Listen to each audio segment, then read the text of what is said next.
Sala TUSP, o podcast do teatro da Universidade de São Paulo. Uma sala virtual onde a gente conta histórias da história do teatro.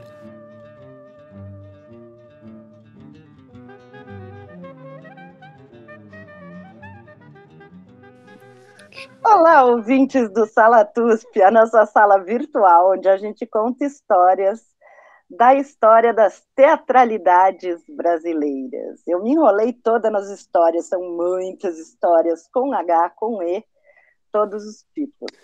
Eu estou em São Paulo, meu nome é Maria Templau, estou em minha casa. Vamos conectar com a casa de Chico Pérez, em Bauru. Olá, Chico. Olá, Maria. Olá, ouvintes. Bem-vindos ao 25º podcast. Quem diria que nós teríamos uma vida tão longa de um podcast como esse, hein? Mas bem-vindos aí à edição 25. Hoje vamos falar com uma pessoa muito querida, que faz parte da minha história de formação em teatro. Já vamos apresentá-lo. Tadata, que surpresa! Vocês não leram no título! Sempre faz um misterinho e já está no título. Sim. Pois é, a gente quer que o podcast tenha uma vida longuíssima. O que a gente não está acreditando é que é uma vida confinada há tanto tempo, não é mesmo, caros senhores e senhoras brasileiros e brasileiras? Como diria Charles Darwin, adapt or die. Estamos conectados hoje com Campinas. Quem será? Renato Ferracini, querido, tudo bom? Tudo ótimo, prazerzão estar aqui, fiquei muito feliz com o convite, espero que o papo seja muito, muito legal. Sim, com certeza. A gente vai falar hoje sobre mais um dos grupos históricos, existem muitos no Brasil, nós estamos indo um a um, quem sabe a gente aí com 5 anos de existência faça aí uma constelação razoavelmente contemplada. Mas nós vamos falar hoje sobre o Lume, Companhia de Teatro Lume, famosérrima, conhecida de todos, mas talvez que nem todos conheçam toda a história que vamos contar hoje. Vou apresentar o Renato, da forma como o Renato se apresenta no Lattes. E eu gosto muito disso, porque a gente reclama que é da academia de ter que fazer o Lattes, e o Lattes é muito burocrático em algum sentido, mas Renato nos prova que não é preciso ser burocrático no seu currículo. Então, Renato Ferracini é ator, pesquisador, pai, filho, mas neto não mais, infelizmente. Usa brincos, é rizomático, crítico, positivo, vital, livre, solto e careca. Carrega sempre um pouco de amarelo, sol e noite nos bolsos para distribuir gratuitamente.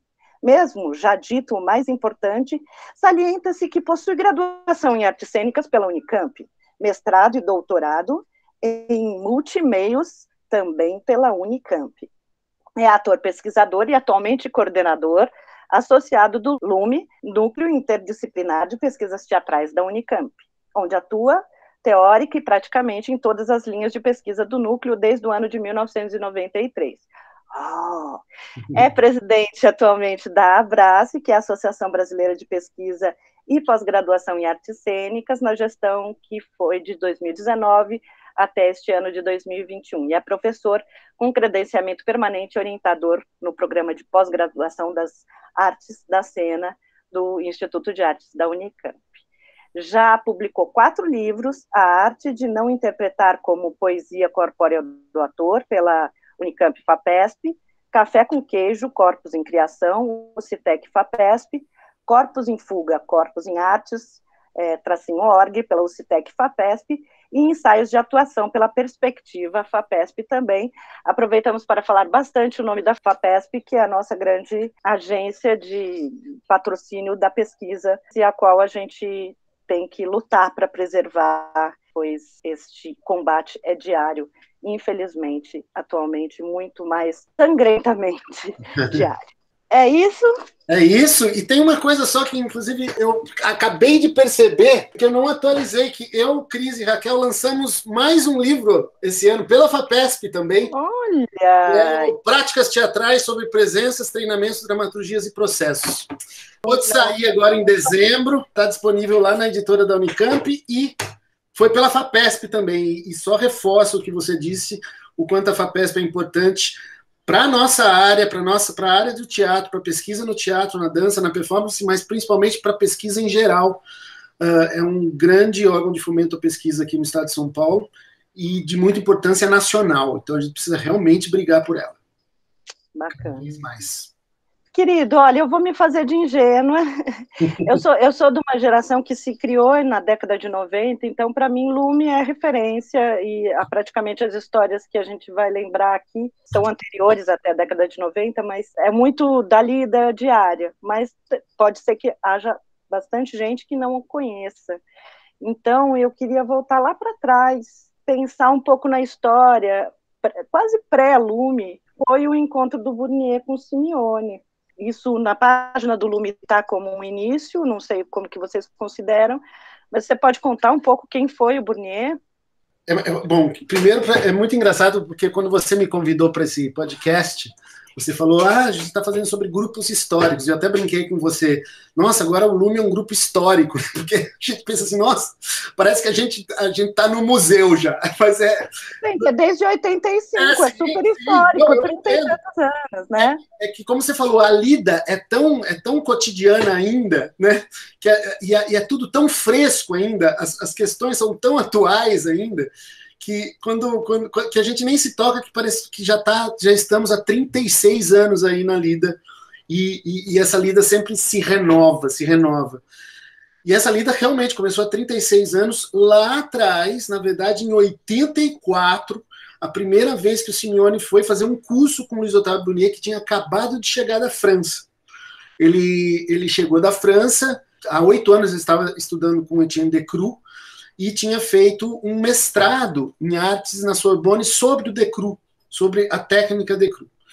E quando ele chega no Brasil, ele chega com esse título de mestrado na Sorbonne, num momento que o Brasil estava abrindo cursos de teatro nas universidades, e estavam todos atrás de pessoas que tivessem algum título ou que pudessem estar dentro das universidades para ensinar o que eles tinham feito. E o Luiz Otávio vem com essa bagagem, então, não só da Sorbonne como do Decroux, mas ele veio com uma ideia. E eu sempre conto isso que ele veio. Ele veio com uma ideia para montar no Brasil um núcleo de pesquisa. E o que ele queria pesquisar?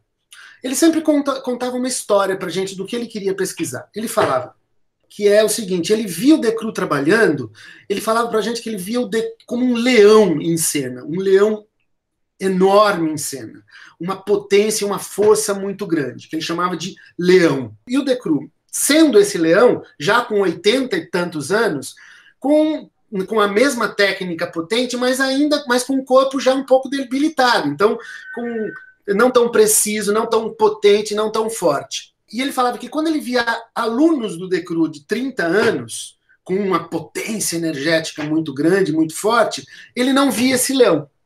E aí ele pensou assim, o que será este leão? O que será esta força que ele vê no Decroux? Ele se fez a pergunta, seria possível eu trabalhar isso nos atores, nas atrizes, nos dançarinos, nas dançarinas, sem eu ensinar uma técnica anterior? Ou seja, ao invés de eu ensinar a técnica Decroux e verificar se esse leão aparece ou não, e se eu partisse dessa força, e se eu partisse deste leão sem ensinar uma técnica pré-codificada? E quando eu chamo técnica pré-codificada, seria uma técnica decrouniana, mas qualquer tipo de técnica que a gente entenda. O Etienne Decroux, é isso, né, o nome, ele era um mímico, ele foi discípulo do Marcel Marceau, e com quem o Burnier gostaria de estudar, chegando lá, falaram, não, vai estudar com Decroux, que ele é maravilhoso. Exatamente, vai estudar com Decroux. Que é o que fazia mímica, mas o que a gente chama de teatro físico. Isso. Então, havia uma técnica de teatro físico que o Decroux ensinava. Ele chamava de mímica dramática, ele deu esse nome de mímica dramática. E que era uma técnica toda, inclusive que ele tampava o rosto, que ele queria toda uma questão do corpo, ele queria tirar 30 anos o texto do teatro, só depois colocar de novo, porque ele achava que o ator deveria se potencializar enquanto corpo, enquanto energia, enquanto intensidade, para depois colocar o texto de volta. E essa é a formação do Luiz Otávio, né? Ele vem dessa linhagem. vamos dizer assim. E essa linhagem trouxe essa pergunta para ele. O Decru, essa força que o Decru tem em cena, eu consigo ensinar isso? Ou trabalhar isso? Ensinar não era a pergunta dele. A pergunta dele era, será que eu consigo intensificar isso nos atores? E aí ele veio para o Brasil com a ideia de montar um grupo ou um laboratório que pesquisasse isso e só isso. E essa fosse a pergunta dele. E como era uma pergunta que ele não tinha resposta, ele achava que ele teria que ter muitos anos de trabalho. E quando ele chega no Brasil, ele conhece muitas universidades, todas convidam ele para vir, e aí ele conta uma história para a gente que ele só aceitou quando os reitores permitiam que ele fizesse essa pesquisa. Porque ele falava, olha, eu vou ser contratado, como até hoje 8 horas de aula e 32 horas de pesquisa. Eu preciso pesquisar. E se vocês contratam um professor de química ou de física que tem um laboratório com milhões dentro, eu preciso só de pessoas. Só de pessoas. Ele não queria máquina, ele não queria nada, ele queria um espaço e atores. E diz ele que o reitor da Unicamp na época, que era o Pinotti, Dr. Pinotti, falou, mas eu não entendo o que você quer fazer. Diz ele, eu não sei se é verdade, que ele subiu em cima da mesa do reitor para mostrar algumas coisas que ele tinha aprendido com o Decru para falar para o reitor que era aquilo que ele queria trabalhar. O reitor, eu não sei se ficou assustado ou falou, bom, é melhor eu fazer alguma coisa com essa pessoa louca aí, e falou, tudo bem, então você vem para a Unicamp e eu te dou um laboratório com 7 vagas. E aí foi muito interessante, porque o IA, o Instituto de Artes, na época, também estava também se formando. Dessas 7 vagas, o IA pegou 6, e ele ficou com uma só.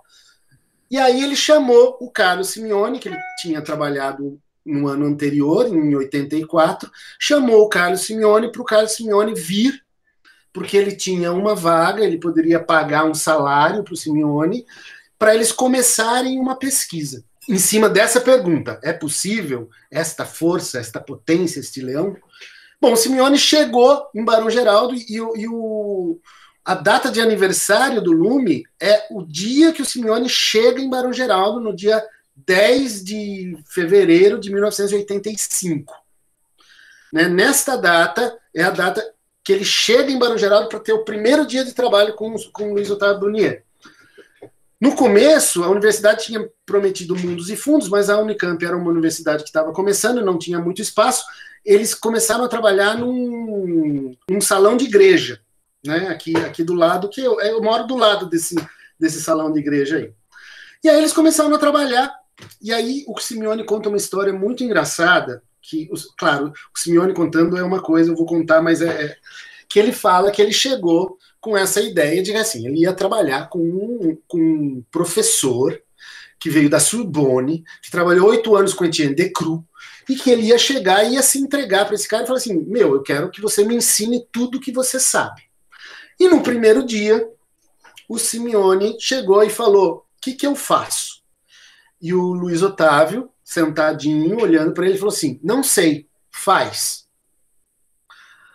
E o Simeone começou a fazer, foi fazendo, e o Simeone falou, e pensava assim, eu não sei o que ele quer, então eu vou tentar fazer as coisas que eu sei. E aí ele começava a recitar texto, começava a fazer exercícios que ele fazia, e o Brunier em silêncio.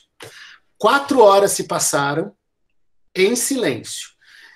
E o Simeone foi embora. E o Simeone tinha tido uma conversa com ele antes dele vir para cá, que o Luiz Otávio falou assim, eu quero você vem para fazer essa pesquisa, mas eu quero que você venha para fazer pesquisa. Eu não sei se a gente vai montar espetáculo, eu não sei se a gente vai conseguir chegar a algum lugar, eu não sei se a gente se essa pesquisa vai ser reconhecida em algum momento, mas eu sei que eu preciso de você 20 anos. Aí o Simeone falou assim, eu vou falar que sim, né, 20 anos, eu fico lá 1 ano, 2 e depois vou embora, né? Não, tudo bem, eu fico 20 anos com você sem problema. Depois desse primeiro dia, o Simeone pensou assim, meu Deus do céu, será que eu vou ficar 20 anos fazendo o que eu fiz hoje? Essa é a pesquisa, eu tenho que descobrir coisas... Socorro! Socorro! Aí, no segundo dia, ele chega, bom, ontem foi um teste, né, né? Eu passei, eu devo ter passado no teste. Chegou no segundo dia, tá, então agora, o que eu faço? Ele falou assim, não sei, faça. E o Simeone falou que foi passando dias, semanas, 3 meses se passaram assim. E o Simeone falou assim, meu Deus do céu, o que eu vim fazer aqui? Ele pensou em sair, ele pensou em ir embora, mas ele falou assim, não, deve ser um teste, deve ser alguma coisa, esse cara tem muito para ensinar. Até que chegou um dia que ele ficou muito puto e começou a fazer coisas, usar essa raiva que ele estava, do tipo, pô, eu tô aqui na tua casa, num lugar que era Barão Geraldo, que hoje Barão Geraldo é um lugar bem interessante, mas Barão Geraldo, em 85, não tinha nem lugar para tomar café, né? Era um mato, era uma fazenda. Ele falou, o que eu tô fazendo aqui? E aí essa raiva, ele usou essa raiva para começar a trabalhar, para começar a agir, para começar a brigar com o espaço. E foi nesse momento que o Bonnier levantou e falou assim, é isso, é por aí que a gente tem que ir. E a partir desse momento eles começaram essa pesquisa que eles começaram a chamar primeiro de uma técnica pessoal e depois se transformou no que eles chamaram de dança pessoal. E ficaram muito tempo trabalhando com essa dança pessoal, que era justamente esse uso, essa verticalização desse uso das próprias singularidades do corpo do Simeone, né? Como o Simeone, enquanto uma verticalidade de corpo, seja ela verticalidade muscular, psíquica, energética, podia se transformar em ação. E eles foram coletando ações físicas e ações vocais. E a partir daí, sim, aí o Bonnier foi ensinando questões técnicas vocais, que ele tinha trabalhado também com uma atriz do Grotowski, que trabalhava os ressoadores. O Luiz Otávio ele já tinha um contato com o Grotowski, com o trabalho do Grotowski. Com a René Mireca, principalmente, com a Mireca, que é uma das atrizes do Grotowski, que foi atriz do Grotowski, e que ele fez vários encontros. E também ele encontrou o Grotowski pessoalmente num workshop que ele foi fazer quando o Grotowski estava em Irvine, nos Estados Unidos. Porque a minha pergunta, assim, é engraçado, porque tem algumas referências de Lume muito fortes, uma essa da poética do ator, enfim, né, e dessa coisa da energia, das potencialidades do ator, o que é muito engraçado, né, esse trabalho espelhado, né, em assistir o ator, e o ator te dá, é bem curioso. Uma geração se formou assim, né, com esse princípio, a minha, pelo menos, sim. Uhum. E aí, como que isso se encontra com a antropologia teatral? Olha, isso se encontra com antropologia teatral em 1988, 89, quando o Luiz Otávio foi fazer um ISTA. O ISTA é Escola Internacional de Antropologia Teatral, né? E aí ele foi para a Itália, e quando ele voltou desse encontro, ele falou assim, eu quero trazer o Barba para o Brasil, porque o Barba não tinha vindo para o Brasil ainda. E aí o Lume foi o primeiro que trouxe o Barba para o Brasil. Essa relação ficou muito forte do Luiz Otávio com o Barba e com a antropologia teatral, que foi, a partir daí, uma base de sustentação em cima de algumas questões e alguns princípios que a gente tem aqui no Lume, que a gente tinha no Lume, né? Nesse mesmo ano, uma das atrizes do Hoje montou o Farfa. Essa atriz queria convidar atores de várias partes do mundo para se reunir uma vez por ano para trabalhar em cima dos princípios que eles trabalhavam lá no Odin. E o Simeone foi convidado por essa atriz para entrar no Farfa. E desde então o Simeone está lá no Farfa a partir daí.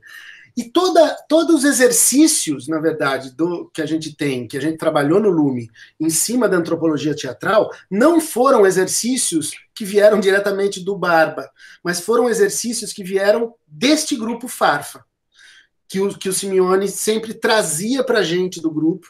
Ele ia sempre lá uma vez por ano, ficava lá um mês, e trazia para a gente treinar. E aí, esses exercícios que são conhecidos hoje, que é Dança dos Ventos, Samurai, Geisha, foram todos exercícios criados neste grupo, Farfa, que o Simeone trabalhou. É muito interessante, né? Porque eu acho que deve ser assim, talvez, em vários países, mas em nós que somos muito, como é que é aquela história do bovarismo, Chico? Nós somos muito colonizados, né? O que vem da Europa é o melhor do que existe no Brasil, Sim, e tudo mais. E aí, enfim, para minha geração é isso, né? Dança, o que é antropologia teatral? Dança dos ventos. Você nem sabe direito de onde que o Galo cantou. Não, mas olha que mas alguém trouxe, entendeu? Sim. Não, e o interessante, eu lembrei o nome da atriz, é a Iben, do Odin, a Iben Nagel Rasmussen. A Iben que montou o Fafa, e esse Fafa era um lugar onde eles iriam criar exercícios. Tanto que o Baba só foi ver esses exercícios alguns anos depois. Inclusive, perguntou para Iben, o Simeone dizendo para a gente, o Baba perguntou para a gente, mas para que servem esses exercícios? Né? E aí... Renato, eu preciso contar. Eu, uma vez, em algum momento da minha vida, me puseram para treinar a dança dos ventos. Primeiro dia. Só que, como uma atriz miserável, eu trabalhava num restaurante, um restaurante de alto padrão, era garçoneta. Uhum. E eu cheguei no dia seguinte, eu não conseguia andar. Bem-vinda às dores do corpo, Maria. Bem-vinda às dores do corpo. A dona do restaurante, a Carlota, a Carla Pernambuco, me chama e fala, Maria, você vai embora que você está dando aflição nos clientes. Sim. Quando a gente vai fazer os aperfeiçoamentos de atores, quando eu fazia lá no Lume, eu não conseguia chegar em casa. Meus pais tiveram que me buscar na porta do Lume de carro, como se fosse uma ambulância. Eu não conseguia andar. Depois de 2 dias você melhora, mas os primeiros 2 dias você morre. Realmente. Não, são os 3 primeiros, são os dias mágicos. O 4º dia é o dia mágico que nada mais dói. É tipo Largados e Pelados, nada mais te atinge. Assim. E nós fazíamos com a Silvia Leblon, que tinha uns 50 anos na época, a gente tinha 20, e a Silvia Leblon voando, e a gente se matando. Como essa mulher consegue? Aí ela contou, ó, o segredo é chegar no 3º dia. Depois disso, vai. Depois do terceiro dia, você treina 10 anos. O problema é por isso que é o terceiro teatro? As ilhas flutuantes depois do 3º dia, né? Ah, entendi. Mas acho mais interessante dessa questão é que esse Farfa, esse grupo, que é formado por atores do mundo inteiro, e hoje tem 3 brasileiros lá, o Simeone é um deles, eles criaram esses exercícios. Não foram criações do Odin, não foram criações da antropologia teatral ou exercícios que foram ensinados por algum ator da antropologia. Eles criaram esses exercícios dentro deste grupo, que era um subgrupo do Odin, vamos dizer assim.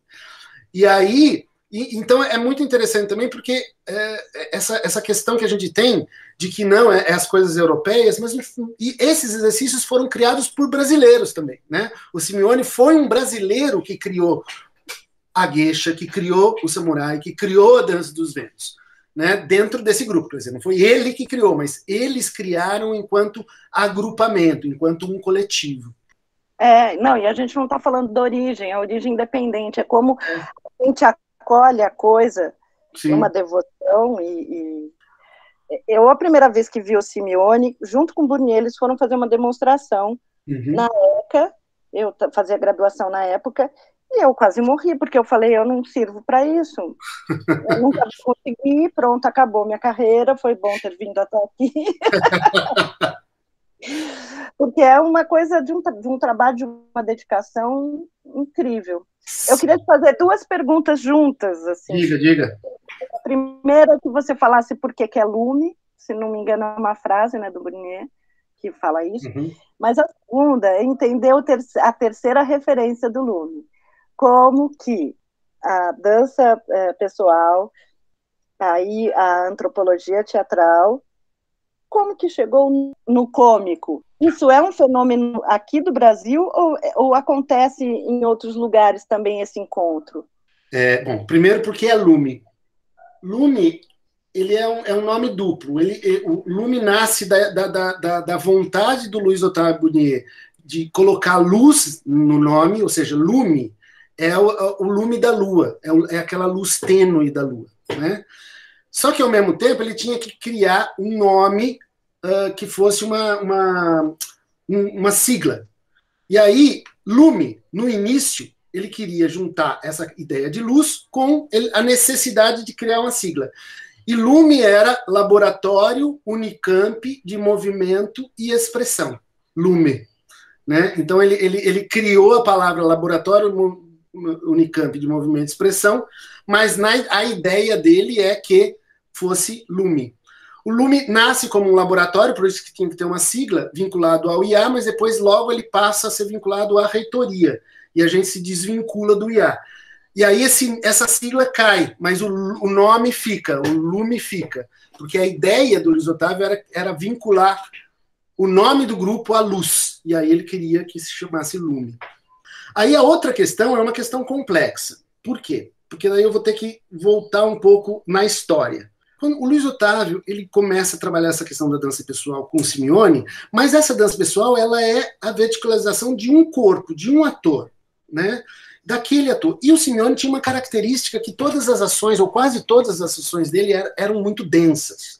E aí ele pensou, será que essa dança pessoal leva os atores a esse tipo de organização das ações vocais e corpóreas? Ou isso não é só?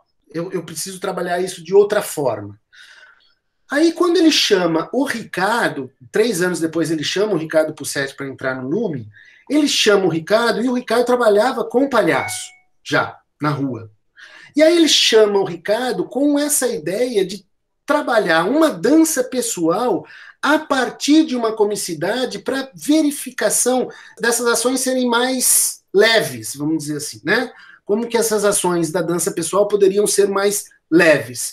E também porque ele a partir do momento que ele incorpora o Rick no LUME, como ele tinha essa questão com o ator, porque o trabalho do teatro é do ator, e o Rick tinha essa questão muito forte com o palhaço, ele fala, bom, vamos trazer o palhaço aqui para dentro e verificar como o palhaço pode nos fazer entender essa questão da dança pessoal. Né? Como que a gente pode trabalhar um palhaço como a gente trabalharia a dança pessoal? Como a gente trabalharia essa potencialização das ações do ator? Mas no caso do palhaço, como essas ações são potencializadas com um fim definido que seria a comicidade. Diferente do Simeone, que não tinha um fim definido, né? Era uma outra relação. Mas a base de sustentação da pesquisa é a mesma, como potencializar ou como criar esse leão. No fundo, é como criar um leão a partir do corpo do Simeone, ou quando entra o Rick, como criar esse leão a partir da ideia de comicidade ou de um corpo cômico. Né? Então, a pergunta continua a mesma, só que o foco se diferencia. E quem trouxe a comicidade para o LUME foi o Ricardo Pussetti, que trouxe essa paixão pelo trabalho de palhaço, que foi incorporado pelo Luiz Otávio Bunier.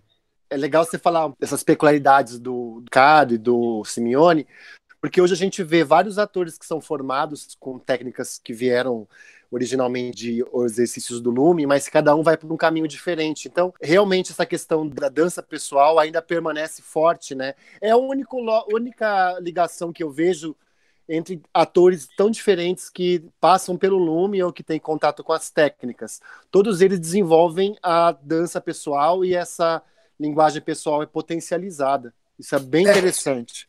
Porque isso nasce com o LUME, né? Lá nasce assim. A técnica é uma técnica singularizada para aquele corpo. Então, é uma técnica que não precisa de um corpo específico, né? Pode ser um corpo que não tenha braço, pode ser um corpo que não tenha uma perna, pode ser um corpo gordo, pode ser um corpo magro, pode ser um corpo alto, pode ser um corpo disforme, mas aquele corpo tem uma técnica de expressão que é muito singular dele mesmo, né? É muito própria dele mesmo. E que isso, de certa forma, é a base de sustentação de todo o trabalho do LUME. Né? Como a gente trabalha com cada um. A grande questão é como trabalhar com cada um coletivamente. Essa é a grande parada, a grande problemática. Como sempre, né? Uhum. Teatro é o outro, né? É muito forte isso. Então, seguindo na história e essa linha temporal, aí há um momento em que finalmente o Luiz Otávio Burnier consegue mais do que 7 pessoas, ou 7 pessoas, pelo menos, que era com a turma da Unicamp, que eu, inclusive, quero mandar um beijo enorme para a Fátima Mones, que foi minha colega lá em Piracicaba, e que fazia parte dessa turma, né? Como que aconteceu isso? A turma 90 da Unicamp. A turma 90, e daí o que aconteceu? A gente conheceu o Luiz Otávio Burnier no primeiro dia de aula, a gente se apaixonou por ele, e aí a gente convidou o Luiz Otávio Burnier para dirigir o nosso espetáculo final. Naquela época, a gente fazia só um espetáculo no final do ano, e era um espetáculo de formatura, que era a turma inteira. Aí a nossa turma se dividiu, metade queria um outro diretor e a gente queria o Luiz Otávio Burnier. O Luiz Otávio Burnier falou assim, eu só vou se o Lume inteiro participar. O Lume inteiro era ele, o Simeone e o Ricardo na época.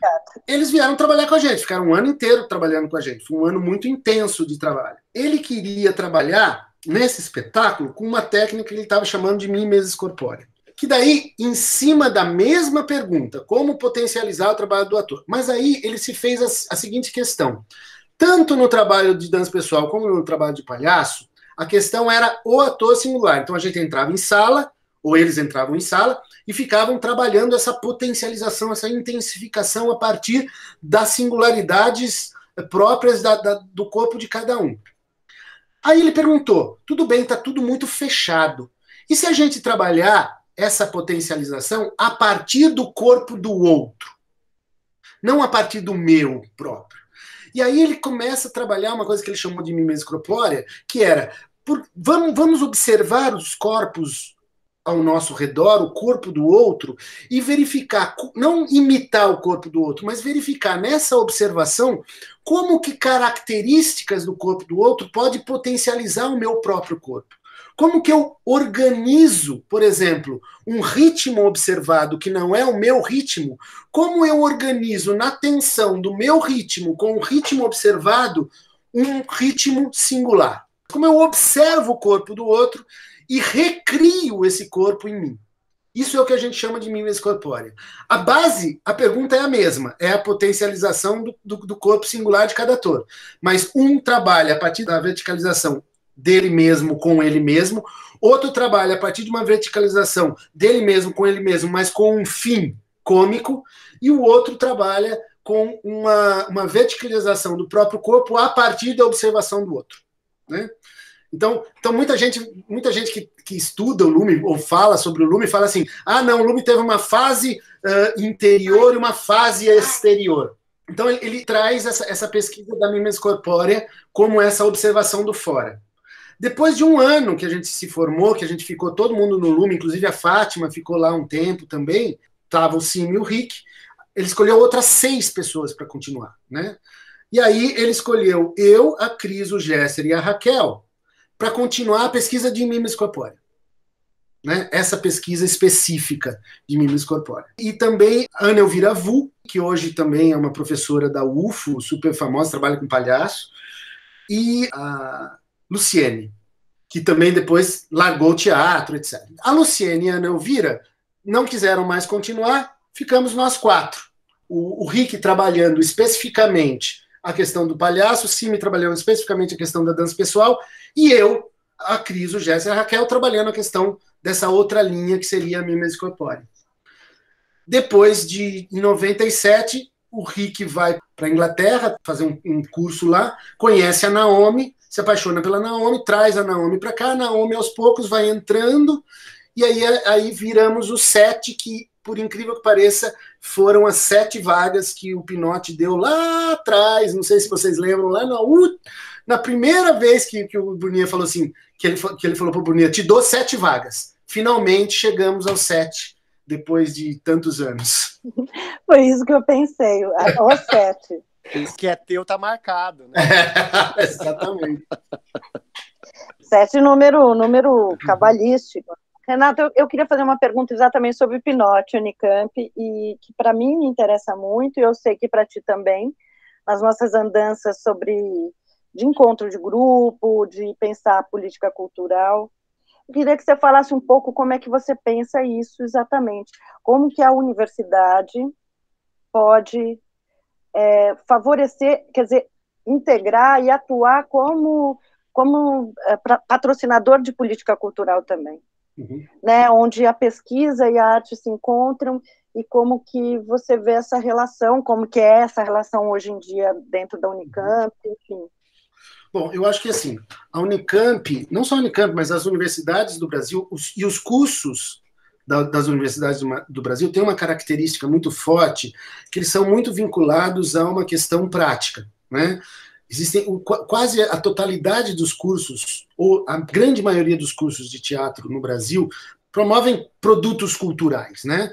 Promovem relações de construção de espetáculos, de práticas de atuação, e promovem isso de uma forma muito forte. E o que a gente observa, e eu andei muito pelas universidades, por muitas universidades, por exemplo, do Acre, de Roraima, do Amapá, de Belém, do norte de Minas, lá de Diamantina, no Triângulo Mineiro, no sul da Bahia. Tem várias universidades que foram criadas e que criaram cursos de artes cênicas, de performance. Tem um curso de performance em Palmas. O que a gente observa é que existe um ponto gravitacional que acontece quando se forma um curso na cidade. É como se os artistas eles começam a se organizar, não só para entrar na universidade para ter a formação universitária, mas também muitos grupos se formam na universidade e continuam atuando fora da universidade. Essa relação que se estabelece entre fora da universidade, dentro da universidade, onde você cria um ponto gravitacional, onde as coisas começam a circular em torno de um curso universitário. E aqui, claro que aqui em São Paulo, no Rio de Janeiro, em Minas Gerais, ou nos grandes centros, isso se dilui um pouco, não é tão claro de se ver. Mas se você for em Palmas, se você for em Pernambuco, se você for em Belém, você vai começar a perceber essa relação muito, muito forte que se estabelece entre um dentro da universidade e um fora da universidade. Né? Grupos que se formam dentro da universidade, ou grupos que estão fora da universidade que querem entrar, ou grupos que começam a pensar o seu trabalho fazendo mestrados e doutorados a partir do curso, a partir da sua produção anterior à própria fundação da universidade. Isso é uma questão muito importante que eu acho que acontece no Brasil e que precisa ser estudada. Inclusive, eu tenho até um projeto, junto com o Luiz Fernando Ramos, com o pessoal da Unesp, para a gente estudar um pouco esse movimento, que é um movimento muito claro que acontece no Brasil, principalmente fora dos grandes eixos, e que é muito diferente, por exemplo, do que acontece na Europa, do que acontece nos Estados Unidos, onde a função universitária é muito mais de uma crítica e de uma teoria, né? E onde no Brasil você tem essa mobilidade de produção de conhecimento prático e teórico, claro, também, mas de uma produção de conhecimento prático e teórico que está muito vinculada a uma vivência local, a uma vivência, uma necessidade local dessas relações de grupo. Enfim, não, me ocorreu agora pensar como que, na verdade, a universidade garante a sobrevivência de um fazer. Exatamente. Como garante não só a sobrevivência de um fazer, mas a verticalização desse fazer a partir de movimentos críticos ao próprio fazer, né? Então você tem isso muito forte dentro dessas relações. Isso é uma questão externa e interna, vamos dizer assim. E tem um outro ponto que eu queria levantar também, que eu gosto muito de falar isso, é o seguinte: a partir do momento que a arte cênica entra dentro da universidade, a arte cênica, ela tende, no início, eu estou falando isso lá dos anos 80, começo dos anos 90, ela tende a querer fazer uma ciência do teatro, né? A querer entender o teatro como conceito. E a gente, com o tempo, vai fazendo um movimento contrário a isso, não tirando rigor, porque você não fazer ciência do teatro não quer dizer que você não está sendo rigoroso, mas eu acho que existe uma produção de conhecimento das artes cênicas, uma produção de conhecimento do corpo sensível, que não é uma produção de conhecimento científica nem conceitual, é uma produção de conhecimento sensível, tá? E que, de um tempo para cá, vem se estabelecendo dentro da universidade de uma forma muito forte, como um outro lugar de conhecimento. E acho que daí a gente consegue sair um pouco daquela questão universitária das artes cênicas, isso eu estou falando só da década de 80, um pouco da década de 90, não mais agora, que era um pouco essa questão do cachorro vira-lata universitário que tem que se curvar o conceito filosófico, que tem que se curvar a ciência, né? Aí eu vi muito essa coisa do ator quântico, da dramaturgia quântica, nada contra isso, mas numa tentativa de transformar um conhecimento que não é um conhecimento. Eu não estou falando de um conhecimento que não pula entre uma relação e outra. É claro que para se pensar o teatro hoje não tem como a gente não lançar mão da filosofia, da sociologia. O teatro é interdisciplinar, né? O teatro é sociologia, o teatro é história, o teatro é filosofia, mas existe uma forma de conhecimento da prática teatral que só se dá no teatro. É muito curioso pensar isso, você está falando isso. Vou linkar com o podcast anterior, o número 24, que a gente fez sobre o cavalo marinho, e a gente falava exatamente sobre conhecimento universitário e o conhecimento desse corpo do brincante, que estou falando conhecimento do corpo porque ele é um corpo que integra música, teatro, expressão, ele em si, possui aquele conhecimento na natureza dele, corpo, e pensar como num certo atrito entre o que é tradição popular e o que é o conhecimento acadêmico, a gente perde os contornos, ao mesmo tempo como a própria academia vai buscar o seu próprio sensível como pesquisa. É muito, muito interessante isso. Na Abrace, vocês têm discutido esse ponto ou não é tanto tema? Assim? Bastante. Quer dizer, eu tenho, por exemplo, muitos orientantes que trabalham em cima de manifestações populares. E a manifestação popular, como o Cavalo Marinho, por exemplo, é uma manifestação que produz conhecimento. Né? Não dá para falar que aquele corpo daquele brincante não produz conhecimento. E como não dá para falar que a produção de conhecimento nas artes cênicas não é só da universidade, a produção de conhecimento das artes cênicas é milenar, tem 25 séculos. Né? A produção de conhecimento das artes cênicas tem 25 séculos de conhecimento. Então, não é um conhecimento que começou na década de 80 com as artes na universidade. Por isso que eu inverto a relação. Eu acho que a universidade, ao invés da gente se curvar à ciência universitária, eu acho que a universidade tem o conhecimento acadêmico tem muito a conhecer, tem muito a capturar desse tipo de conhecimento que a gente tem a dar, né? E eu vejo na Unicamp, que é uma universidade bastante aberta, eu vejo o quanto eles exigem quase, as pessoas da área de exatas, as pessoas da área de humanas, o quanto em qualquer comissão eles exigem tenha pelo menos 2 ou 3 pessoas da área de artes. E por que eles exigem isso? Porque eles começaram a perceber que a gente da arte traz algumas resoluções de problemas que eles nunca pensaram, sabe? Que fantástico isso, eu não sabia, que maravilhoso. Isso para a gente é um problema, porque a gente é pouco dentro da universidade, então a gente tem que ficar participando de milhões de comissões, mas eles querem que a gente participe, porque assim, esse tipo de organização aqui a gente nunca pensou, né? Porque assim, não é porque a gente é mais inteligente, não é porque a gente é melhor, mas é porque a gente traz outra forma de conhecimento. Pensamento rizomático, né? É um pensamento do sensível, é um pensamento do sensível, é um pensamento de outro lugar, que não é o pensamento duro das ciências, que é muito importante. Não estou aqui desfazendo o conhecimento científico, muito pelo contrário, né? Porque desfazer do conhecimento científico é a gente cair na Terra plana. Então, assim, sim, nos dias de hoje é perigosíssimo. É perigosíssimo. Não, a ciência tem um conhecimento coletivo muito potente, assim como as ciências humanas, como as humanidades. A quantidade de conhecimento e de luz que esse conhecimento das humanidades trouxeram para as organizações históricas e sociais e antropológicas é incomensurável. E a nossa é um conhecimento do sensível, um conhecimento da produção sensível. E quando eu falo produção sensível, não é sensibilidade, não estou falando da sensação, não estou falando da emoção, estou falando que é um conhecimento do sensível enquanto afeto, enquanto afetar e ser afetado pelo mundo, enquanto abertura para o mundo, enquanto recepção do mundo, enquanto afetação ao mundo.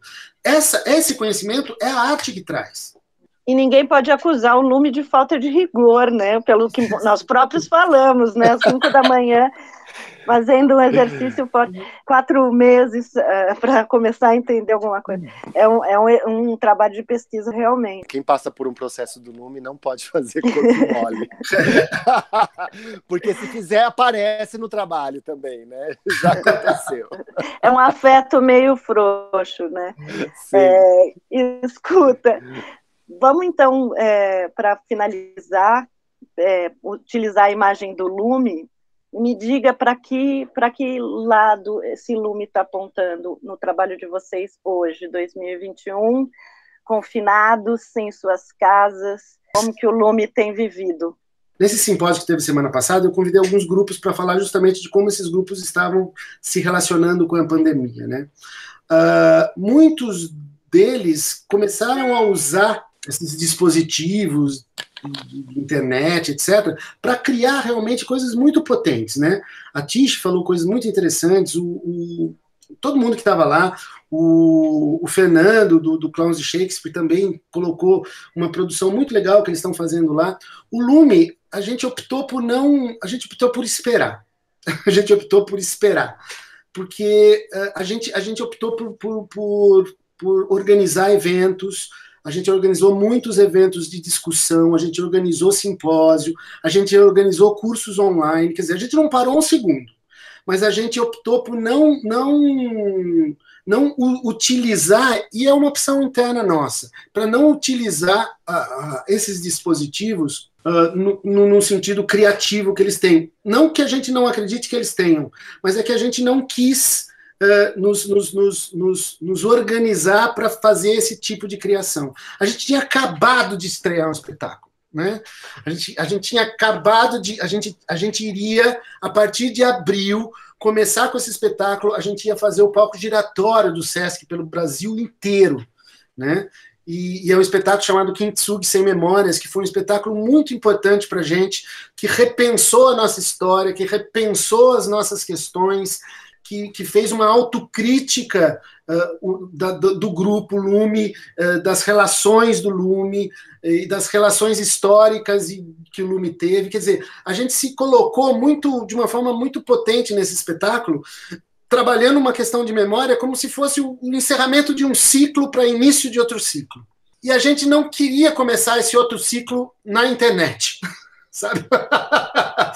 Né? A gente acabou de encerrar o ciclo, a gente ia fazer esse espetáculo, rodar o espetáculo pelo Brasil inteiro, a gente ficou em cartaz em São Paulo um tempão, foi super gostoso, a gente teve um retorno muito legal de público e crítica, um espetáculo muito importante para a nossa história. E agora, quando veio a pandemia, a gente falou, bom, vamos fazer o seguinte, vamos utilizar esse espaço, sim, da internet, para a gente juntar as pessoas, para a gente discutir teatro, para a gente fazer formação de teatro dentro das possibilidades disso. A gente acabou de dar 15 cursos agora, a gente fez um papo com o Lume, que foram 5, 6 dias, organizamos um simpósio agora com mais de 300 pessoas.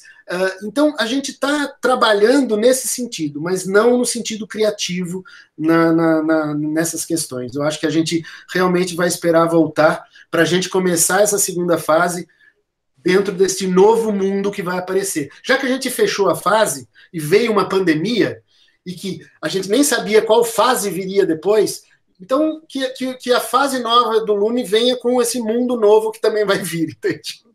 É o mundo nascendo, né? Exatamente.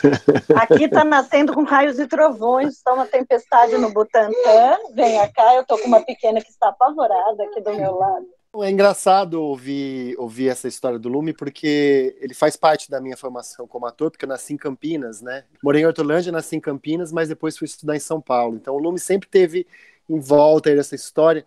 E, lógico, a gente conhece todos os espetáculos, já viu vários trabalhos, mas essa conversa de hoje lançou alguns novos olhares sobre o que o Lume é, né? E é engraçado no sentido de respeito mesmo. É como vocês se mantiveram também como uma potência multiplicadora, né? Porque apesar do grupo ser um grupo de 7, ser um grupo fechado e tudo mais, e o grupo não ter acréscimos de de pessoas durante muitos anos, vocês sempre foram um grupo aberto a multiplicar o conhecimento. Então, vocês têm muitos filhos que espalharam aí pelo mundo, né? Eu sou um deles também, tem alguns amigos que trabalham próximo a vocês, a Érico, Eduardo, pessoal que até foi morar em Barão Geraldo aí. E eu carrego muitas sementes que o Lume plantou em mim, que germinaram e criaram árvores estranhíssimas, que eu amo. E essa questão de trabalhar com os corpos pessoais, então, os atores não terem que seguir um padrão, a gente não forma um exército de artistas, né? Forma um coletivo, é diferente, e é uma coisa muito boa de se pensar que o Lume é um canteiro germinador de árvores de espécies tão distintas que fazem, né, quase que uma paródia da própria natureza do Brasil, que é riquíssima na sua diversidade.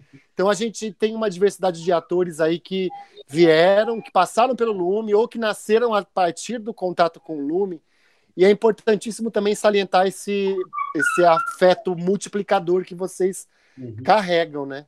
Eu acho que isso veio lá do Luiz Otávio, viu? Porque ele sempre falou, tudo que a gente trabalha, tudo que a gente pesquisar e tudo que a gente descobrir na pesquisa, a gente vai ter que descobrir uma maneira de coletivizar isso, né? Seja em livro, seja em curso, seja em espetáculo, a gente vai ter que coletivizar isso. E ele morreu em 1995 e deixou essa semente para a gente, e a gente não consegue pensar de outra forma. A pesquisa como uma produção de conhecimento que tem que ser coletivizada de todas as formas possíveis. Sim, esse pensamento é rizomático. Você até falou de Palmas, a Karina, por exemplo, minha super amiga, e trabalhou lá em Palmas.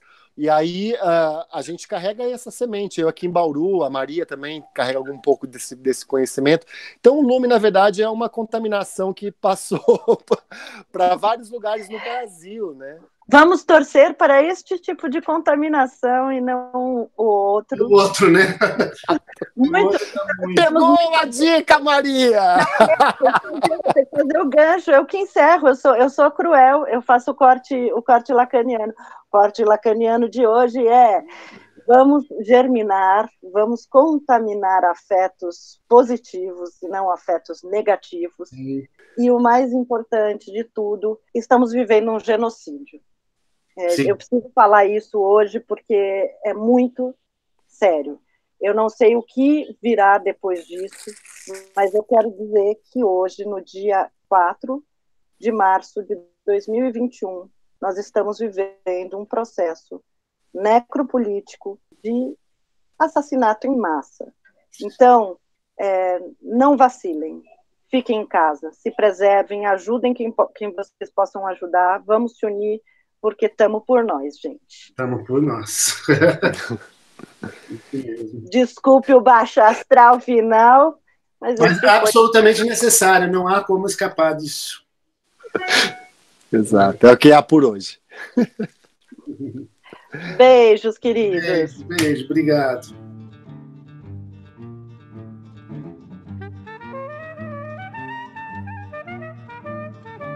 Esse foi o Sala TUSP. Sala TUSP, o podcast do Teatro da Universidade de São Paulo.